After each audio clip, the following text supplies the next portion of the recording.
Je ne veux pas de problème. Je suis innocent. Wesh, il a une tête ultra jigba. Allez, bâtard.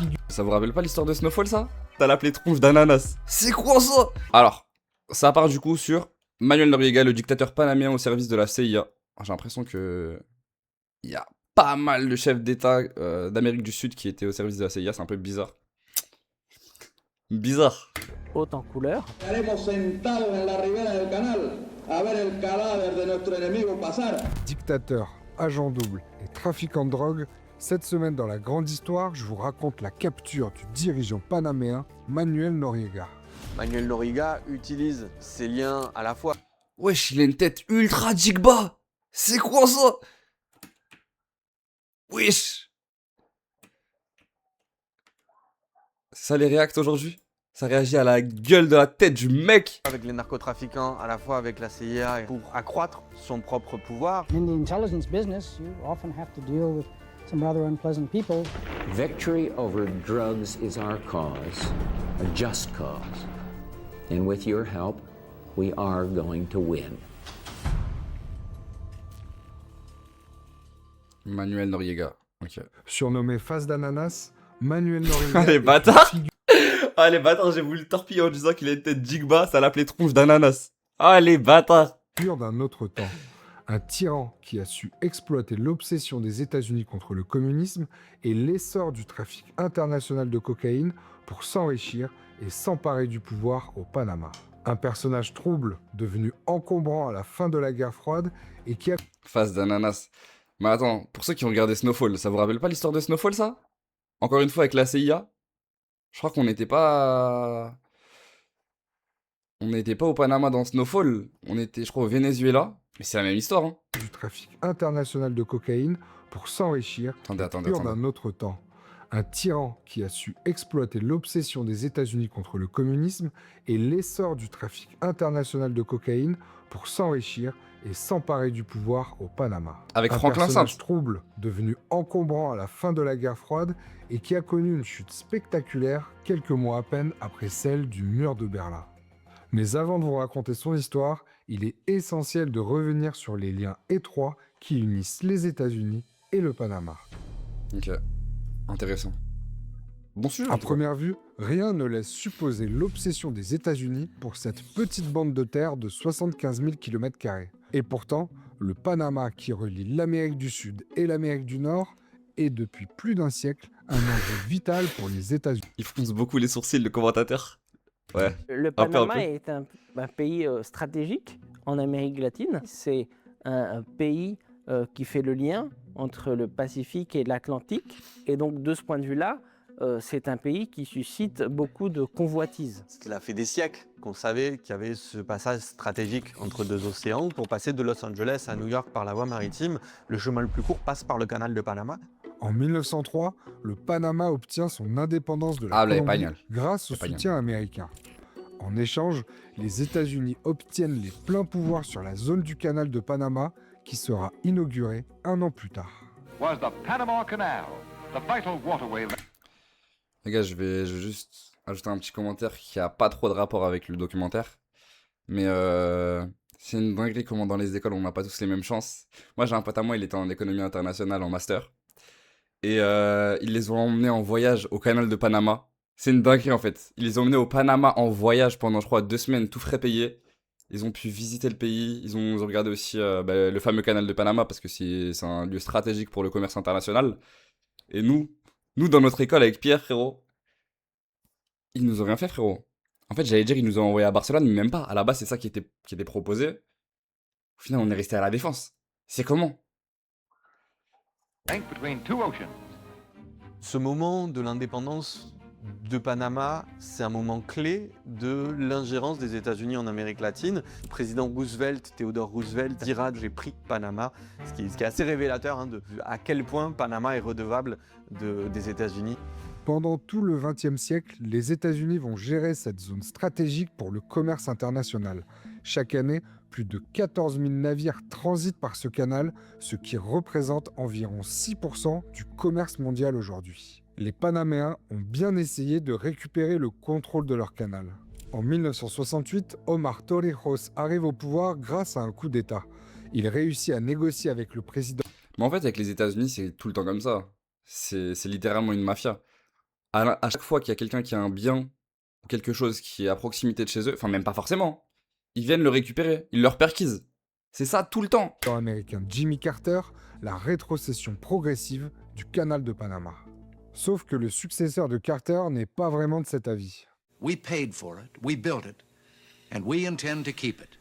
Lorsque Reagan accède à la Maison-Blanche au début de l'année 81, les relations entre Washington et Torrijos se rafraîchissent brusquement. Quelques mois plus tard, le dirigeant panaméen meurt dans un mystérieux accident d'avion. Encore une fois, bizarre. J'ai oublié brick by brick, exactement. Bizarre. Le chef d'État qui est pas d'accord avec ça, il se fait fumer. Il s'est suicidé de 2 balles dans le dos. C'est pas normal, les gars, Le c'est chef pas des normal. renseignements militaires Manuel Noriega s'impose progressivement à la tête du Panama.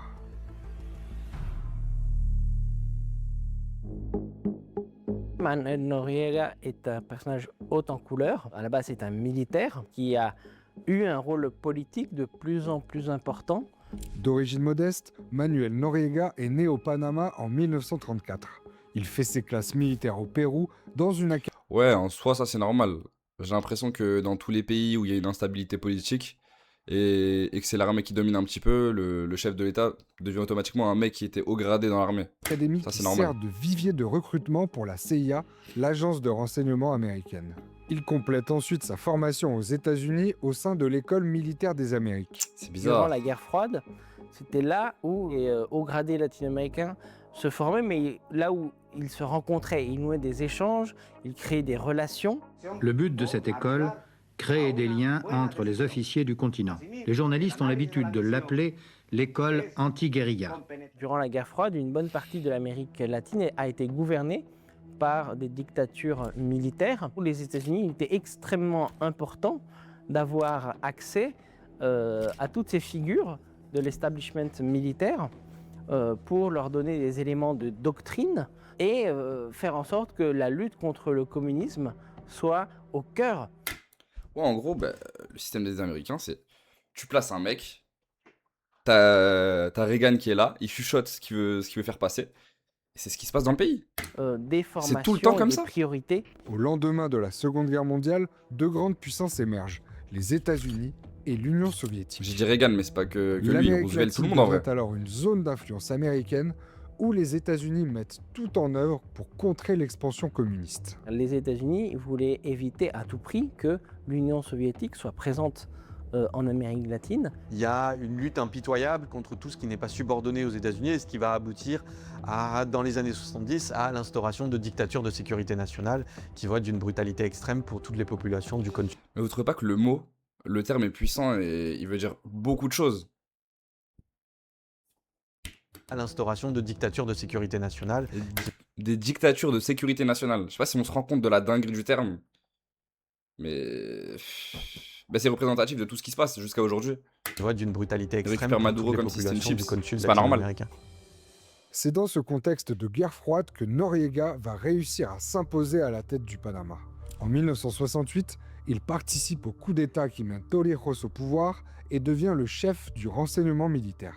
Un poste clé, d'autant plus quand on collabore avec la CIA. À partir de 1976, Noriega rencontre George Bush, fraîchement nommé à la tête de l'agence de renseignement américaine.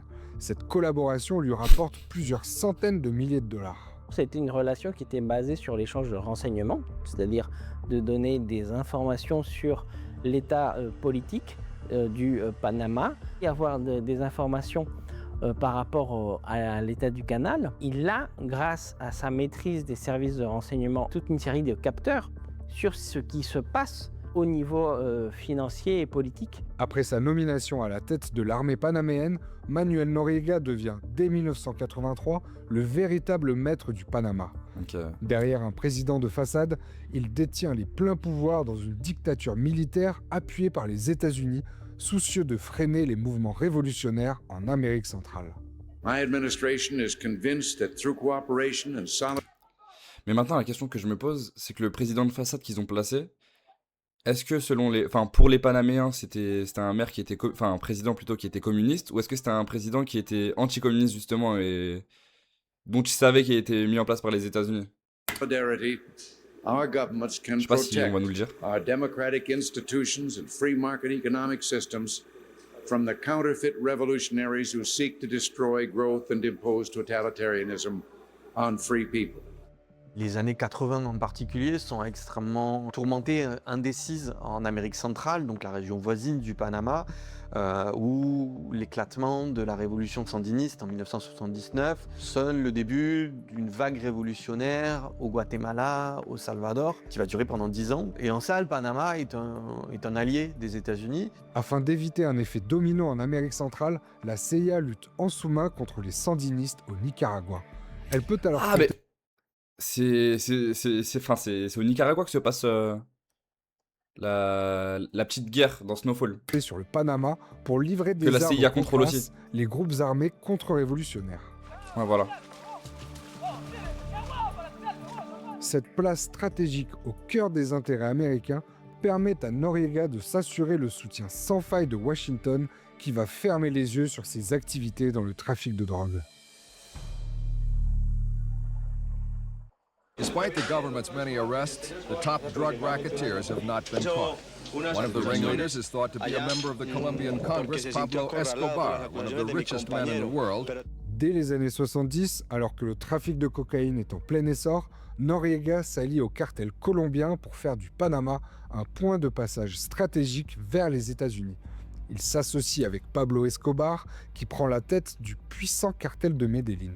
La question centrale pour le crime organisé, notamment le narcotrafic, c'est comment on achemine des produits illégaux aux pays consommateurs. Le Panama est un passage stratégique pour acheminer la cocaïne. La cocaïne, elle est essentiellement produite dans la zone andine, donc Colombie, Pérou, Bolivie. Et son principal marché, ce sont les États-Unis, surtout à l'époque. Pour passer de la zone andine aux États-Unis, il faut remonter toute cette zone centra-américaine. Et la première destination dans cette remontée de la zone centra-américaine, c'est Panama. Noriega offre sa protection et un appui logistique aux trafiquants de drogue. Les avions colombiens remplis de cocaïne peuvent atterrir en toute sécurité au Panama, moyennant une rémunération qui peut atteindre $100 000 par cargaison. Quant aux trafiquants qui refusent la protection de Noriega... Mais $100 000 dans les années 80, ça représente je sais pas combien aujourd'hui. Attendez, on va juste faire un équivalent.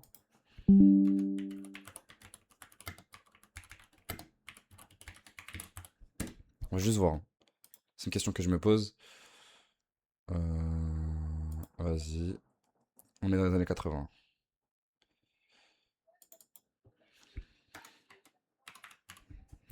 Je rejoins en 2026. Calculate. Ah ouais, non. Pas $1. Ah bah du coup, ok. Ça fait 400K. Ouais. C'est quand même beaucoup. Par cargaison, je sais pas combien de cargaisons il y avait. C'est x8, je le sens. Non, c'est x4. Mais t'étais pas long. Ils sont dénoncés à la CIA. L'agence de renseignement américaine devient indirectement le bras armé du système de corruption mis en place par le dictateur panaméen. Manuel Noriega utilise ses liens à la fois avec les narcotrafiquants, à la fois avec la CIA et à la fois avec à peu près tout le monde pour accroître son propre pouvoir et accroître sa position au Panama. C'est là où on voit que les frontières sont poreuses entre services de renseignement, crime organisé. Une question se pose. Dans quelle mesure Washington était-elle au courant des activités criminelles de Noriega ? Déjà, il est impossible que les activités de Noriega soient passées inaperçues. Sur chaque photo, il est en train de célébrer quelque chose. C'est bizarre, hein. On parle d'un dictateur, d'un mec qui a dû fumer son peuple. Un gars qui était vraiment en train de lutter contre les siens. Ouais, il fait que de sourire. En fait, il cache quelque chose. C'est pas normal. Entre 1970 et 1987, son nom apparaît dans pas moins de 80 Je crois lui aussi touché à la coca. suivi par la DEA, l'agence antidrogue américaine. Dès 1972-40, suivi par la DEA 87, son nom apparaît dans pas moins de 80 affaires différentes suivies par la DEA, l'agence antidrogue américaine. Dès 1960... Le mec est littéralement sur tous les réseaux de drogue. Il lui arrive rien parce qu'il est protégé par l'oncle Sam, finalement. Le président Nixon, grand architecte de la guerre contre la drogue, aurait même envisagé de l'éliminer. America's public enemy number one in the United States is drug abuse. Mais la CIA, soucieuse de préserver son partenaire stratégique les dans la région, acteurs aurait œuvré pour empêcher la mise à exécution de ce plan. La CIA n'a pas une vocation à être une agence antidrogue, elle a une vocation à être une agence pour faire valoir les intérêts des États-Unis. Si ça va de pair avec la lutte antidrogue, elle peut travailler conjointement avec la DEA sans aucun problème. Si ça ne va pas de pair avec la lutte antidrogue, elle peut s'allier avec des groupes narcotrafiquants. C'est pas du tout quelque chose qui est tabou pour la CIA. C'est pas du tout tabou, ils l'ont fait, ils l'ont refait, ils le refont. I mean, the intelligence business, you often have to deal with some rather unpleasant people to get information that it's essential for you to get. Ça dit quoi, Timo? Regarde, on réagit à quoi?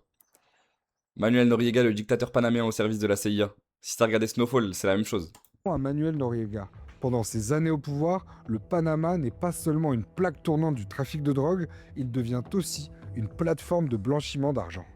Grâce à des lois extrêmement strictes sur le secret bancaire, le Panama offre tous les avantages pour qui veut blanchir son argent.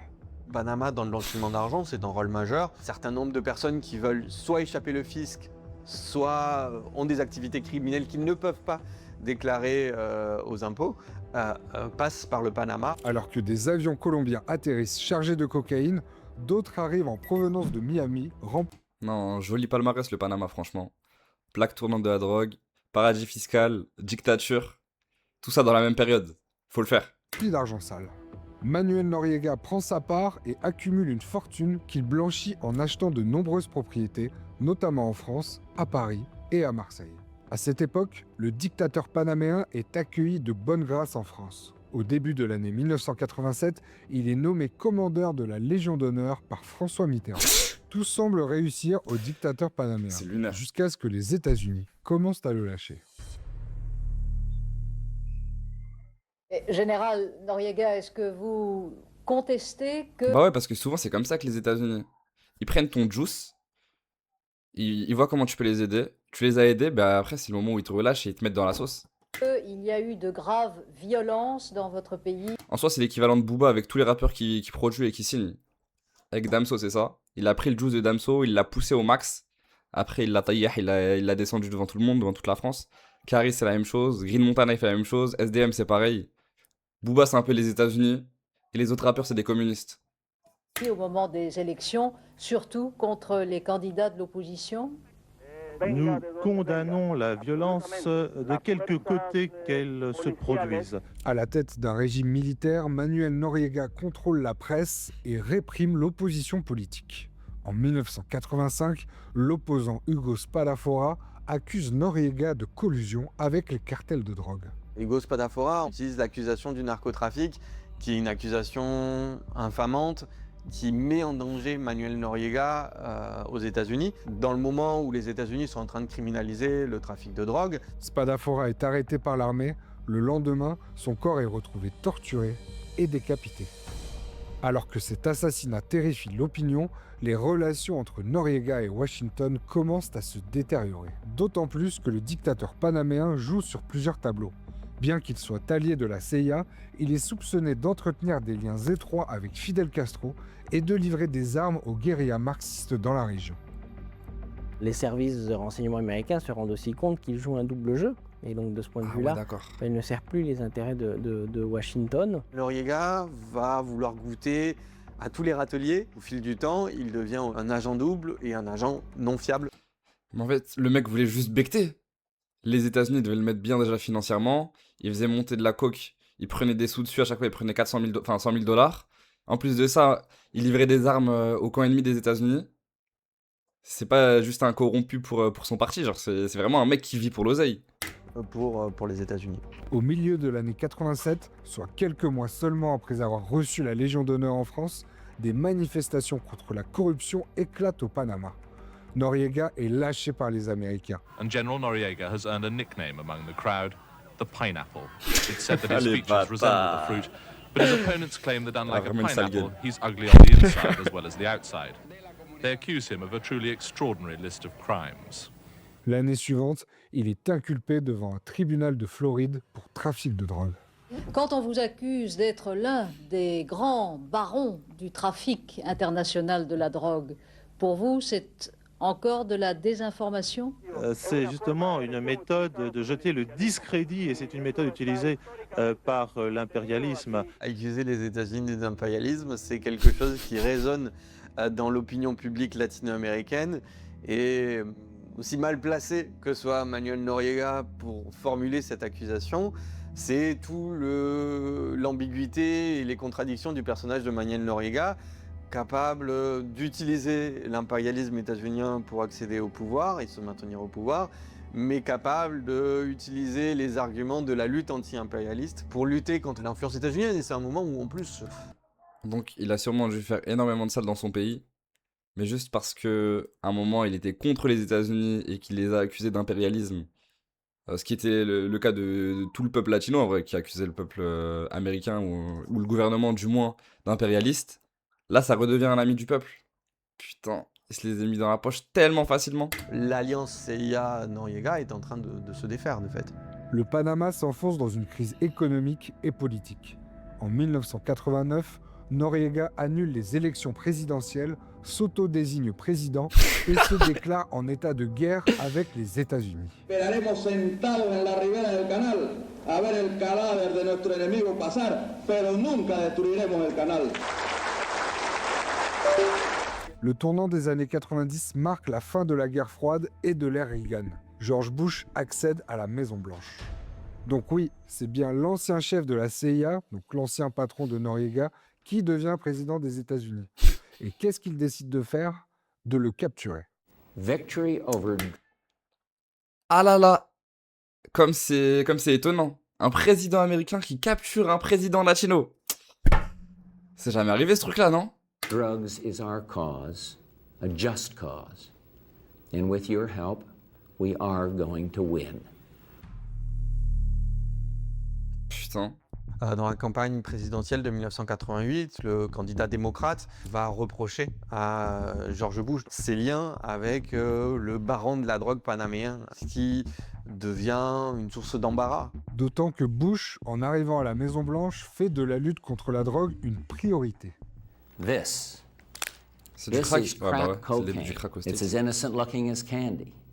But it's turning our cities into battle zones. And it's murdering our children. Devenu... Après, l'image, elle est forte, hein. On peut pas leur enlever. Le président, il passe à la télé, il arrive avec du crack. C'est chaud. Encombrant pour la CIA dans une guerre froide qui touche à sa fin, Noriega est une véritable épine dans le pied du président américain. Il y a la possibilité de faire une opération de communication sans grand coût et de réaffirmer la tutelle états-unienne dans la région à un moment historique où l'URSS n'est plus une menace pour les États-Unis. Le 20 décembre 1989, George Bush lance l'opération Just Cause. The goals of the United States have been to safeguard the lives of Americans, to defend democracy in Panama, to combat drug trafficking, and to protect the integrity of the Panama Canal Treaty. Lutter contre le narcotrafic, c'est une cause qui est populaire à l'intérieur des États-Unis. Si on peut faire ça tout en faisant converger les intérêts géopolitiques des États-Unis, c'est une bonne nouvelle.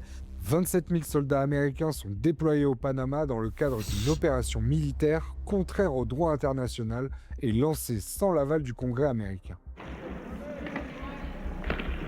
L'intervention militaire dure plusieurs semaines et fait des milliers de morts. 24 soldats américains et plusieurs milliers de soldats et civils côté panaméen. Mais attendez. Reagan à la télé, là. Ce qu'il vient de dire, c'est qu'il veut défendre la démocratie. Pour défendre la démocratie, il prend une décision qui est complètement antidémocratique, il fait pas passer le truc au Congrès, et il emmène directement 27 000 soldats dans un pays qui n'est pas le sien.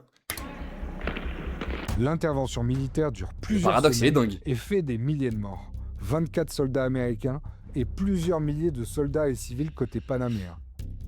300 miles from Panama City, the dense jungle on the border could hide an army and a fugitive general. Most organized resistance has been eliminated, but the operation is not over yet. General Noriega is in hiding. Le dictateur déchu s'est finalement retranché dans l'ambassade du Vatican qui refuse son extradition vers les États-Unis. L'armée américaine qui assiège l'ambassade tente alors une ruse pour faire sortir Noriega. L'ambassade du Vatican, il a joué la carte des... On est des musulmans, les gars, s'il vous plaît, protégez-moi. S'il vous plaît, les laissez pas rentrer. On est des musulmans. Noriega, diffusait du heavy metal à plein volume, de jour comme de nuit. Les Clash, Guns N' Roses et la chanson Panama de Van Halen que Noriega détestait. They were competing with Panamanian citizens, trying their own appeal to the former dictator near the Vatican Qu'est-ce que Embassy. c'est que ce bordel? Il était redevable à tellement de monde, il n'avait pas d'issue favorable dans ce conflit-là. Ceux à qui il était redevable étaient trop puissants, ceux qu'il était censé... Donc, pour sortir le dictateur du Panama de l'ambassade du Vatican, ils sont allés devant l'ambassade du Vatican, ils ont mis du heavy metal à fond. C'est quelle technique, ça? protéger, réclamer sa protection, il était dans une impasse. Au bout de 12 jours de siège, Noriega se rend finalement le 3 janvier 1990. Ah, Zama, le heavy metal, c'était trop pour lui, il pouvait plus. Il pouvait plus, il est sorti, il s'est rendu, il a dit désolé les gars. Emmenez-moi au Habs, je peux plus écouter cette merde. Il est immédiatement mis dans un avion militaire et extradé aux États-Unis.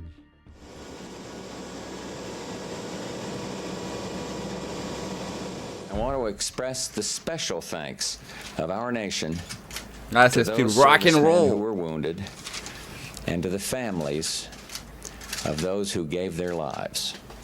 Their sacrifice has been a noble cause and will never be forgotten. Noriega est condamné à 30 ans de prison. En 2010, Belle gueule il d'Alain, est ça. extradé à Paris, où la justice française l'a condamné par contumace à 10 ans de prison pour blanchiment d'argent provenant du trafic de drogue. Sa légion d'honneur est annulée. L'ancien dictateur sera de nouveau extradé, au Panama cette fois, où il meurt en 2017 à l'âge de 83 ans. Voilà, j'espère que cette histoire vous a intéressé. Peut-être que certains d'entre vous auront reconnu un vieux personnage de Call of Duty. D'ailleurs, Noriega a intenté un procès au studio Activision lors de la sortie du jeu Black Ops 2 en 2014, sans succès. Je l'ai même pas J'imagine que reconnu. d'autres ont fait le parallèle entre la capture de Manuel Noriega au Panama et celle de Nicolas Maduro au Venezuela, deux opérations qui ont eu lieu jour pour jour à 36 ans d'intervalle. Il y a beaucoup de points communs entre ces deux interventions militaires, et l'une d'entre elles, c'est l'accusation de trafic de drogue. Si on dézoome un peu, les États-Unis ont su faire évoluer leur argument pour légitimer leur ingérence en Amérique latine depuis la fin du XXe siècle. Au départ, il fallait assurer la suprématie économique des États-Unis, puis après la Seconde Guerre mondiale, il fallait lutter contre la menace communiste, et puis à partir de la fin des années 80, on a un renversement de la figure du méchant, on passe du guerriero communiste au trafiquant de drogue. Et cette accusation de narcotrafic, elle est à géométrie variable encore aujourd'hui. Car un mois avant la capture de Nicolas Maduro, Donald Trump graciait l'ex-président du Honduras qui purgeait une peine de 45 ans de prison pour trafic de drogue. Quant au canal de Panama, il est encore et toujours l'arrière-cour des États-Unis. Quelques semaines après son arrivée à la Maison-Blanche, Donald Trump a tordu le bras aux autorités panaméennes pour récupérer un appel d'offres gagné par une entreprise hongkongaise pour le contrôle de 2 ports sur le canal. En agissant ainsi, le président américain renoue avec une tradition d'ingérence en Amérique centrale et aux Caraïbes. My administration will be reclaiming the Panama Canal, and we've already started doing Comme it. si c'était quelque chose qui leur était dû, genre. Comme si c'était dans leur pays. Avant de vous laisser, je voudrais remercier Thomas Posado et Gaspard Merci, Estrada Thomas. pour leur éclairage. Merci Gaspard Et un pour grand liker la merci vidéo. à toutes Merci les Brut pour les équipes travaux de aussi. qui hein. m'ont aidé à réaliser cette... J'avoue, s'ils ont un truc sur Maduro, ça peut être intéressant aussi, je pense. En vrai, c'est dans le même thème. Ça vous intéresse, vous, les gars? Ouais, Medji, je pense que je dois regarder cette vidéo sur Maduro. C'est ce que j'attends depuis que je suis né. Ok, vas-y. Est-ce que Brut a fait un truc dessus? Moi, j'aurais les vidéos de Brut. J'ai l'impression qu'ils sont boostés. Ouais, ils ont un petit truc de 9 minutes en plus. C'est chill. Regardez ça. Depuis ce week-end, les images de l'enlèvement du président vénézuélien Nicolas Maduro par l'armée américaine font le tour du monde. Mais en réalité, la guerre entre les États-Unis et le Venezuela a débuté il y a bien plus longtemps. Je vous explique. Dès son jour d'investiture, le président américain Donald Trump signe un décret classant plusieurs cartels de drogue en tant qu'organisation terroriste aux États-Unis. Parmi eux, le cartel vénézuélien Tren de Aragua. Oh, la photo des fous!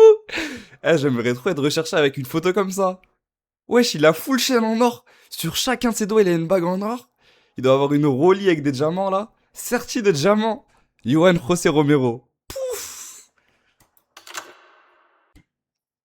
Les États-Unis expulsent 200 membres présumés du cartel Tren de Aragua vers une prison de haute sécurité au Salvador. Pendant cette période, le gouvernement Trump avance que le président vénézuélien Nicolás Maduro aurait permis l'expansion du cartel de drogue Tren de Aragua vers le Mexique et les États-Unis. Pourtant, le 7 avril 2025, le Conseil national du renseignement américain dément cette information. Dans leur rapport, ils affirment également que le régime de Maduro n'a probablement pas pour politique de coopérer avec Tren de Aragua.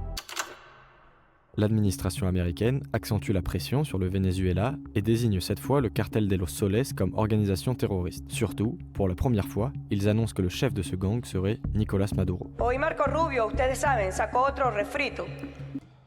Mais les Américains ont eux-mêmes démenti. Enfin, le gouvernement voulait juste le faire béton, mais c'est abusé. Que si el cartel de los Soles, que ahora es organización terrorista, ridículos. Son unos ridículos. Il défend la Sauf que démocratie, de c'est nombreux important. experts de cette région du monde remettent en cause l'existence même de ce cartel. The cartel of the Suns, it isn't a cartel in the traditional sense that controls all the links in the drug trade and is centrally directed. La ministre de la Justice américaine fait une annonce face caméra. 50 millions de dollars seront offerts pour toute information menant à l'arrestation de Nicolás Maduro. Maduro uses foreign terrorist organizations like TDA, Sinaloa, and Cartel of the Suns to bring deadly drugs and violence into our country. Une première flottille de guerre américaine est déployée dans les Caraïbes au large des côtes vénézuéliennes. La raison officielle de cette opération est la lutte contre le narcotrafic. 5 jours plus tard, le président Maduro prend la parole à la télévision et contre-attaque. Avanzar en todos los frentes de manera simultánea y prepararnos para ganar la soberanía y la paz en cualquier circunstancia que se presente. Selon le régime vénézuélien, ce seraient les 303 milliards de barils de pétrole faisant du Venezuela le premier réservoir de pétrole au monde qui intéresserait les États-Unis. Todo el mundo sabe que la única verdad es que quieren un cambio de régimen. ¿Para qué? Para imponer un gobierno títere y apoderarse del petróleo de Venezuela. Les États-Unis procèdent au déploiement de 4000 Marines et de destroyers lance-missiles dans les eaux internationales au large des côtes vénézuéliennes. Le Venezuela riposte en plaçant des navires et des drones dans ses eaux territoriales. L'armée américaine frappe pour la première fois un navire de narcotrafiquants présumés. Le tir fait 11 victimes, sans qu'aucune preuve ne vienne confirmer qu'il s'agissait de narcotrafiquants. Maduro dénonce une violation de sa souveraineté et une agression. Au total, au moins 115 personnes ont été tuées dans les 35 frappes rendues publiques. Alors que le New York Times révèle des actions secrètes menées par la CIA sur le sol vénézuélien, interrogé par des journalistes, Donald Trump ne nie pas. Nicolás Maduro dénonce alors des tentatives de déstabilisation. ¿Hasta cuándo golpes de Estado en la CIA? América Latina no los quiere, no los necesita y los repudia. Les États-Unis déploient en mer des Caraïbes le plus gros porte-avions du monde, l'USS Gerald Ford. Face à la pression grandissante, le président Maduro déclare être prêt à négocier en personne avec Trump. Así que este país está en paz.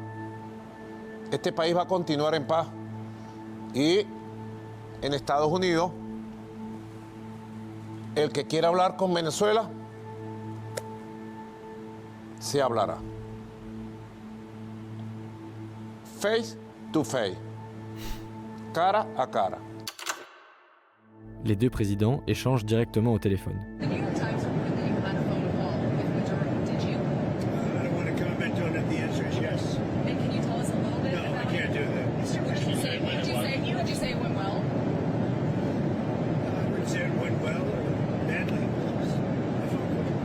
Le président vénézuélien Nicolás Maduro parle lui d'un échange respectueux et cordial. Tuve una llamada y conversé con el presidente de Estados Unidos, Donald Trump. Puedo decir que la conversación fue en un tono de respeto. Inclusive, puedo decir que fue cordial entre el presidente. Ok, donc en disant ça, il est en train de se placer d'égal à égal avec le président américain. En soi, il montre à son peuple que c'est pas une petite tasse-paix, quoi. De los Estados Unidos y el presidente de Venezuela. Il se fait respecter. Nicolás Maduro répond aux menaces du président américain en terminant chaque meeting par quelques pas de danse sur sa musique. Peace Forever, Not War. Selon quelques médias, cette danse répétée à plusieurs reprises en public aurait déclenché la colère de Donald Trump et sa décision de passer à l'acte. Les États-Unis annoncent avoir saisi un pétrolier au large du Venezuela. Les gardes-côtes américaines saisissent un deuxième pétrolier et en poursuivent un troisième peu après, dans le cadre d'un blocus naval autour du Venezuela. Ces cargos sont accusés de transporter du pétrole vénézuélien soumis à des sanctions. Lors d'une conférence de presse, le président américain menace directement Nicolás Maduro. He can do whatever he wants. It's all right. Whatever he wants to do. If he wants to do something, if he plays tough, it'll be the last time he's ever able to play tough. Les États-Unis procèdent à leur premier tir sur le sol vénézuélien. Un entrepôt utilisé par le gang Tren de Aragua pour stocker de la drogue est visé par une attaque de drone. Personne n'est touché, seuls des dégâts matériels sont recensés. Mais là, tout s'est fait très très rapidement. En moins d'un an, il y a eu tous les conflits entre Donald Trump et Nicolás Maduro, avec le trafic de drogue, le cartel du soleil et tout. Et début d'année 2026, il se fait péter avec son Techless. Dans la nuit du 2 au 3 janvier, tout bascule. Les États-Unis lancent l'opération secrète Absolute Resolve. Donald Trump donne son feu vert pour l'assaut de Caracas. Les forces militaires américaines étaient prêtes à attaquer dès le début du mois de décembre, mais il était préférable d'attendre les fêtes de fin d'année, période durant laquelle certains militaires vénézuéliens sont en permission. Au total, 150 aéronefs, c'est-à-dire des hélicoptères, des drones et des bombardiers, décollent de 20 bases militaires américaines. Wow. Des hélicoptères s'approchent de la résidence de Nicolás Maduro au sein du complexe militaire de Fuerte Tiuna. L'unité au sol fait... Mais t'es vénézuélien, t'habites dans la ville de Caracas, tu lèves la tête, tu vois autant d'hélicoptères qui sont là, et tu comprends que c'est pas des hélicoptères de chez toi. Enfin, c'est quoi votre réaction à vous? Sauter la porte d'entrée. Nicolás Maduro et Celia Flores, sa femme, sont capturés sans opposer de résistance après avoir tenté de se réfugier dans un bunker. Depuis le mois d'août, des agents de la CIA étaient sur le sol vénézuélien clandestinement pour apporter le plus d'informations possible sur les faits et gestes de Nicolás Maduro. Une taupe au sein de l'entourage du président a aussi permis de récolter des précisions sur son quotidien. Let me talk a little bit about the preparation. After months of work by our intelligence teammates to find Maduro and understand how he moved, where he lived, where he traveled, what he ate, what he wore, what were his pets. Nicolás Maduro et sa femme ne sont plus... Donc en vrai, ce qu'on nous dit concernant Trump qui a été agacé à cause des danses de Maduro uniquement, et c'est par ego qu'il aurait agi uniquement, et ce serait la raison pour laquelle il l'a capturé plutôt, bah, c'est totalement faux. Plusieurs mois auparavant, il y avait déjà des taupes qui étaient... Enfin, des gens qui tournaient au Venezuela et qui regardaient comment ils vivaient, pour justement le capturer. Sur le sol vénézuélien. Ils sont à bord du navire USS Iwo Jima. Donald Trump affirme... Ouais, on peut pas capturer quelqu'un par ego, ça existe pas. Ça existe pas. Sur son réseau social, avoir neutralisé le pouvoir exécutif et capturé le président vénézuélien. Bonjour d'ailleurs. Nicolás Maduro est Bonjour, Maden P1HSJS. Porté jusqu'à la base militaire de haute sécurité de Guantanamo sur l'île de Cuba, où un Boeing 757 de l'armée américaine l'emmène dans la base aérienne de Stewart. Oh, ça parle de vrais sujets, ça dénonce ici, j'aime bien. Ouais, ici on est là pour dénoncer les États-Unis. L'État de New York, l'impérialisme pour américain. un ultime trajet en hélicoptère jusqu'au locaux new-yorkais de la DEA avant d'être incarcéré Vas-y. au Metropolitan Detention Center à Brooklyn. Dans la foulée de l'arrestation, Mark Rubio, le secrétaire d'État américain, menace cette fois Cuba. Cuba is a disaster. It's run by incompetent, senile men. Yeah, look, I lived in Havana. Cuba est dirigé par des dirigeants séniles. On rappelle que les États-Unis c'était dirigé par Joe Biden juste avant, et là ils sont dirigés par Donald Trump qui vient d'avoir 80 ans. Enfin, sénile. Le président américain met en garde d'autres pays du monde, la Colombie, le Mexique, l'Iran, et en premier lieu, le Groenland. We need Greenland from the standpoint of national bah oui, c'est security. vrai. And Denmark is not going to be able to do it. Justement, ils osent dire ça, les ricains, c'est trop fort. Mais en plus, il me semble, hein, faut que j'aille vérifier mes sources, mais que les États-Unis voulaient récupérer le Groenland, au Danemark justement, et ce d'une façon... Je sais pas si c'est très démocratique, mais ils ont proposé un billet à chacun des habitants du Groenland, vu qu'il n'y en a pas énormément. J'avais entendu parler de 1 million de dollars à chacun des habitants du Groenland, mais après je suis pas sûr, vraiment faut que j'aille vérifier la source après le reportage. Mais bizarre. Le même jour, il annonce la prise de contrôle du Venezuela par les États-Unis. À travers le monde... Mehdi, tu comptes faire le arbitre différent encore longtemps ou tu vas nous faire un React UFC? Ça arrive après. Reste branché, el trafico. Les réactions se multiplient.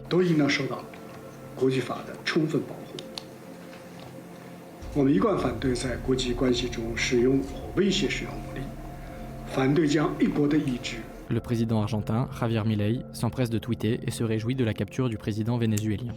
En plus, justement, il y avait l'UFC Maison Blanche, White House.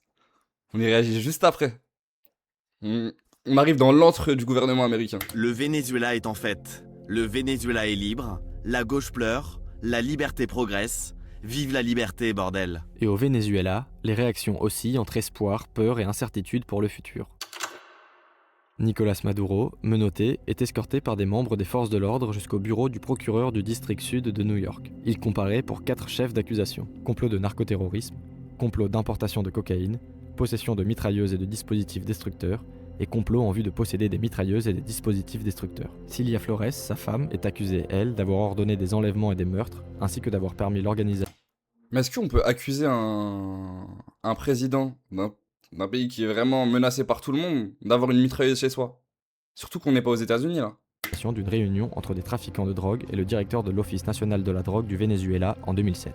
Face à ces accusations, Nicolás Maduro plaide non coupable et assure être toujours le président de son pays. Il reste incarcéré dans une prison fédérale de Brooklyn et comparaîtra à nouveau. Si jamais vous voulez aller à Cuba, vous pourrez pas aller aux States. Après, c'est jamais. Ah, dommage, on peut pas aller aux States. Putain, dégoûté. Je prends mon billet pour Cuba. Face au juge le 17 mars. Au même moment, Delcy Rodriguez, la vice-présidente. C'est comment, Madame, toi, t'es déjà allé aux États-Unis? Ou t'as envie d'y aller? Bah, très bon reportage encore une fois de la part de Brut. Hein. On va liker. C'est juste trop fort. Merci pour les travaux, vraiment. Brut. Non, jamais. Et t'as envie d'y aller?